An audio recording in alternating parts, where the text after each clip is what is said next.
ડભોઈ શહેરમાં ધારાસભ્યશ્રીની અધ્યક્ષતામાં સ્વચ્છતા સેવાનો કાર્યક્રમ જેઠવાણી હોલ ડભોઈ ખાતે યોજાયો। ગુજરાતભરમાં સ્વચ્છતા સેવા 2024 અંતર્ગત તારીખ 17મી સપ્ટેમ્બર 2024 થી તારીખ 2 ઓક્ટોબર 2024 સુધી યોજાનાર છે અને આજરોજ તારીખ 17મી સપ્ટેમ્બર 2024 ડભોઈ શહેરમાં ધારાસભ્ય શ્રી શૈલેષભાઈ મહેતાની અધ્યક્ષતામાં કાર્યક્રમ યોજાયો હતો, જેમાં ધારાસભ્યશ્રીએ જણાવ્યું કે સ્વભાવ સ્વચ્છતા અને સંસ્કાર સ્વચ્છતાના ધ્યેય સાથે 10મા વર્ષે સ્વચ્છતા હી સેવા અભિયાન શરૂ કરાયેલ છે અને સફાઈ સ્વચ્છતાની શ્રેષ્ઠતા માટે જિલ્લા, તાલુકા અને ગ્રામ્ય કક્ષાએ પુરસ્કાર પણ આપવામાં આવશે। વડાપ્રધાનશ્રીનો સંકલ્પ એક પેડ માં કે નામ અંતર્ગત જન જન સુધી પહોંચાડવામાં આવશે। ડભોઈ નગરપાલિકાના ચીફ ઓફિસર જયકિશન તડવી, નગરપાલિકા પ્રમુખ ભાઈ બિરેનભાઈ શાહ, જિલ્લા મહામંત્રી ડોક્ટર બીજે બ્રહ્મભટ્ટ, પ્રદેશ કારોબારી સભ્ય શ્રી શશિકાંતભાઈ પટેલ, સેનેટરી ઇન્સ્પેક્ટર મહેશભાઈ વસાવા, મેનેજર મહેશભાઈ પરમાર, નગરપાલિકાના સભ્યશ્રીઓ, નગરજનો, કર્મચારીઓ મોટી સંખ્યામાં જોડાયા।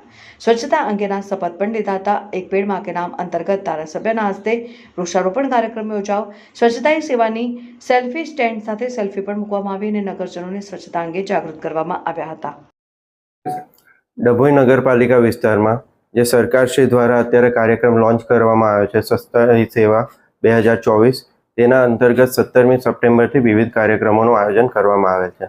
આજ રોજ ડભોઈ ખાતે આવેલ કોમર્સ કોલેજના સહયોગથી અમારા દ્વારા સ્વચ્છતા રેલીનું આયોજન કરવામાં આવ્યું છે, સૂત્રોચ્ચાર કરવામાં આવે છે, બાળકોને સ્વચ્છતા વિશે જાગૃત કરવાના પ્રયાસો કરવામાં આવે છે।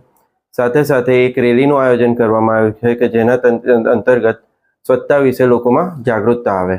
સાથે સાથે શહેરના નાગરિકોને પણ મારી નમ્ર વિનંતી છે કે સ્વચ્છતાને પોતાની અંગત જવાબદારી સમજીને પોતાના જીવનમાં એને વણે અને એને એક પ્રેક્ટિસ તરીકે રોજે રોજ નિભાવે।